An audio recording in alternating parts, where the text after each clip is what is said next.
किसी ने बड़े कमाल की बात कही है कि जिसने गरीबी में भी हाथ फैलाना नहीं सीखा, उसने ही अमीरी में भी सबको अपनाना सीखा। नमस्कार मित्रों, मैं हूं श्याम गुरु।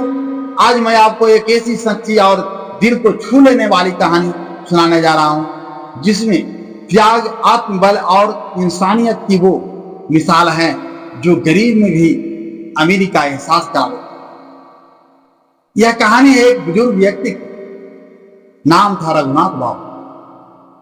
एक टूटे हुए छोटे से झोपड़े में अकेले रहते थे।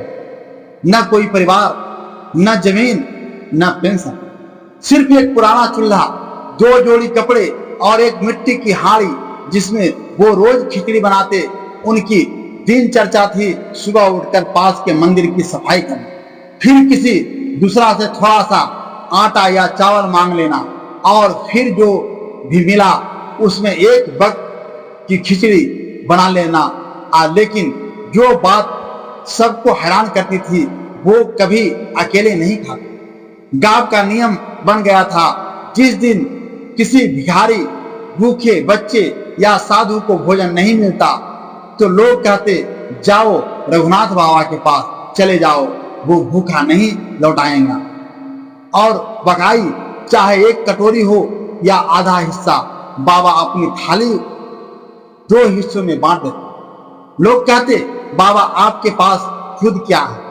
वो मुस्कुराकर जवाब देते, जितना है उसमें आधा मेरा भगवान। एक बार गांव में भयंकर सूखा पड़ा। चारों ओर त्राही त्राही मच गई।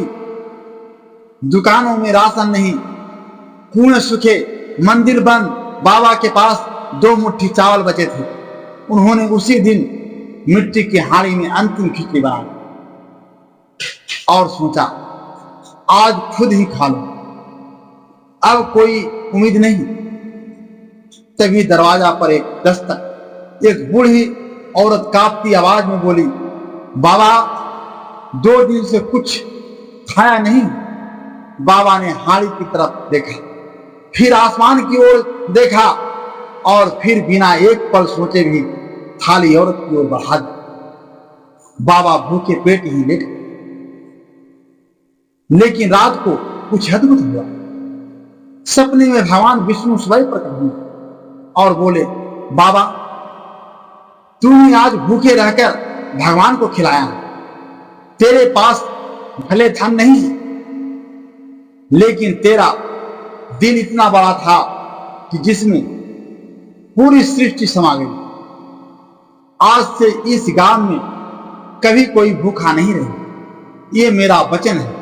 सुबह होते ही बारिश शुरू हो गई, कुएं भर गए, खेत हरे होने लगे और गांव में खुशहाली लौट आई। लोग दौड़ते हुए बाबा के झोपड़े पर पहुंचे और देखा, बाबा हंसते हुए आसमान की ओर देख रहे और उनकी हाड़ी में खिचड़ी भी तैयार थी। और यहीं से शुरू होती है असली समय। मित्रों, त्याग कोई वस्तु का नहीं होता, त्याग होता है अपने हिस्से में से देने का, चाहे वो कितना भी छोटा क्यों न हो। रघुनाथ बाबा के पास कुछ नहीं था, फिर भी वो हर दिन बांटते रहे। यही है सच्चा धन, दूसरों के लिए जीने की भावना।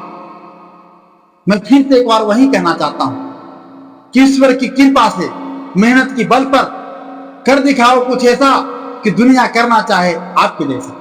धन्यवाद मित्रों, फिर मिलेंगे एक और सच्ची और गुणात्मक कहानी के साथ। श्याम मोटिवेशनल कहानी।